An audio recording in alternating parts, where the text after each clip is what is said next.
Welcome to 1 Minute Travel and Hospitality News. Tour operators urge tax rollback as inbound tourism struggles. Shimla gets new traffic rules as summer tourist season peaks. First flight on non-Udan route under viability gap funding by Assam government launched. India emerging as key aviation market, air travel grows. IATA report.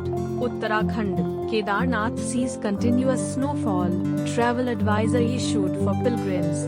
Domestic air traffic touches all-time high on April 30th. Jyotiraditya Scindia says sign of India's rising prosperity. Fake travel company busted in Delhi. Women Health. ATM 2023 welcomes industry professionals from more than 150 countries. Grow your travel business with TravServer. Thanks for watching 1 Minute Travel and Hospitality News. Use your full potential to develop and grow your travel business with TravServer CRM.